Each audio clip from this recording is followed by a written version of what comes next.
क्या करूं, tip tip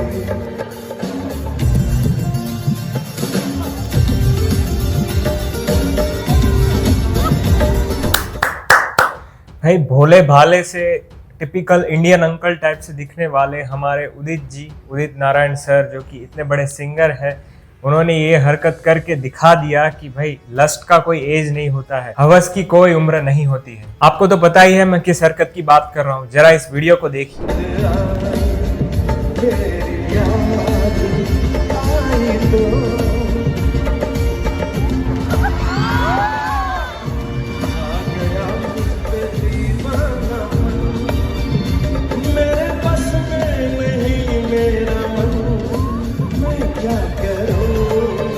मतलब कि उदित नारायण सर की एज है 69। समझ रहे हैं भाई, 70 साल का एक रेप्यूटेड सिंगर जब कोई ऐसी हरकत करता है एकदम इम्पल्सिवली, तो सोच सकते हैं हम उनका जो डिसीजन मेकिंग पावर है वो कैसा है कि वो एक पब्लिक शो में लोगों के सामने पब्लिकली ऐसी हरकत कर देते हैं। मतलब कि 1 सेकंड में उन्होंने ये जो हरकत की है, लिप टू लिप किस करके एकदम उनका जो रेप्यूटेशन है वो सारा जीरो कर दिया है। आ जाइए अच्छे से एनालाइज करते हैं ये जो किस्सा हुआ है। मतलब कि लस्ट के आवेग में आके कोई कुछ भी कर बैठता है, उसके ऊपर हमारे शास्त्रों का क्या पॉइंट ऑफ व्यू है, आइए जानते हैं। तो अगर आप चैनल पे नए हैं और ऐसे ही शास्त्रों से रिलेटेड, भगवत गीता से रिलेटेड डिस्कशंस में पार्ट लेना चाहते हैं, जरूर सब्सक्राइब करिए इस चैनल को। तो शास्त्रों का पॉइंट ऑफ व्यू मैं शेयर करूँ उससे पहले मैं आपको बता दूं पूरा किस्सा क्या हुआ था एक्चुअली में। मतलब कहीं पे इनका शो चल रहा है उदित नारायण का, और वहां पे बहुत सारे लोग आए हुए थे सेल्फी के लिए, बहुत सारी लेडीज भी आ रही थी वहां पे। तो Udit Narayan line by line सबको बुला रहे हैं और कर क्या रहे हैं, देखिए पहली लड़की जो आती है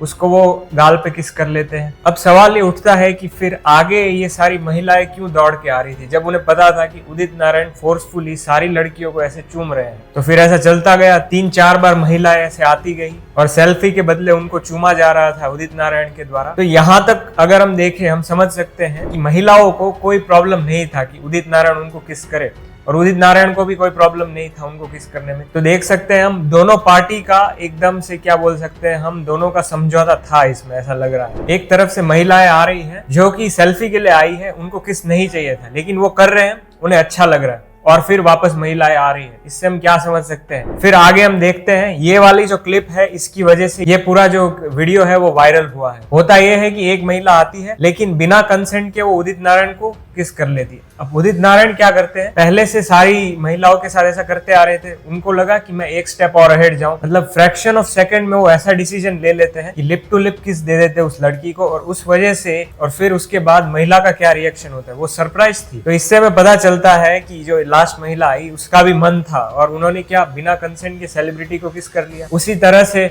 उदित नारायण है, बिना कंसेंट के अपने फैंस को किस किए जा रहे हैं।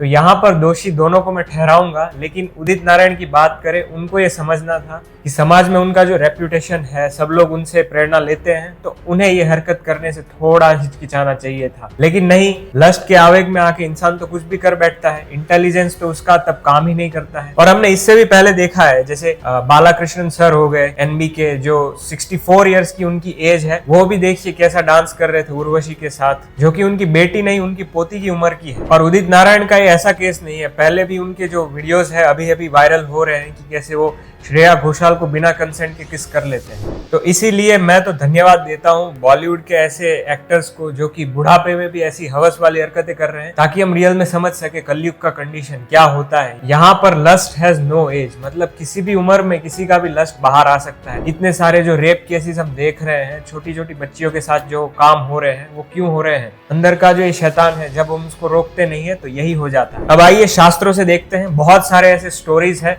रामायण की बात करें तो रावण था, उसमें इतना हवस भर गया, सीता माता का हरण किया उसने, और फिर रावण का कैसा अंत हुआ हम सभी को पता है। और फिर हम बात करें तो एक ऋषि कैसे अपना तपोबल खो बैठता है, वो भी हमने देखा है। जैसे विश्वामित्र जो कि एक बड़े राजा थे, उन्होंने सब राजपाट छोड़ा उनका और तपस्या में लग गए बहुत सालों तक। फिर इंद्र को ऐसा हुआ कि भाई ये तपस्या करके देवों से भी ऊंचा ना उठ जाए, इसलिए वो मेनका नाम की अप्सरा को उनके पास भेजते हैं। और हुआ ये कि वो लस्ट के आवेग में आके वो भी उसकी सुंदरता पे पिघल गए। अगर हम मॉडर्न एग्जांपल ले, 1990 की बात करें तो जो बिल क्लिंटन है, यूएस के प्रेसिडेंट थे उस टाइम के, उनका जो है सेक्स स्कैंडल बाहर आता है। मतलब कि वो उनकी ही जूनियर के साथ कुछ संबंध बना रहे थे और ये सब बाहर हो गया और फिर उनके रेप्यूटेशन को कुछ ऐसी ठेस लगी कि उनके ऊपर इंपीचमेंट हुआ और वो प्रेसिडेंट का पद खो बैठते हैं। तो आइए जानते हैं कि ये लस्ट की वजह से इंसान ऐसे कदम क्यों उठा लेता है। सिंपल आंसर यही है कि जो इंटेलिजेंस है, जो डिसीजन मेकिंग करता है और जो माइंड के ऊपर रहता है इंटेलिजेंस, अगर ऐसा हो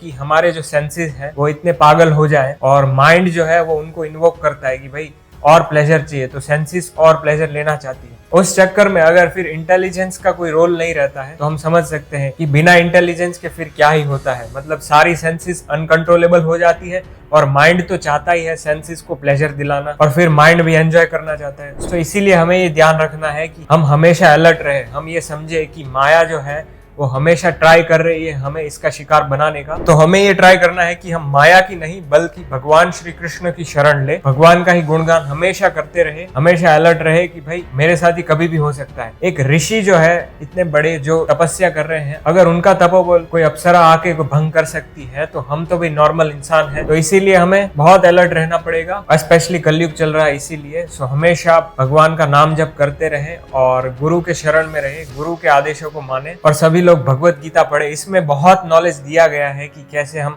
लस्ट को कंट्रोल कर सकते हैं। तो तब तक के लिए सभी को हरे कृष्ण।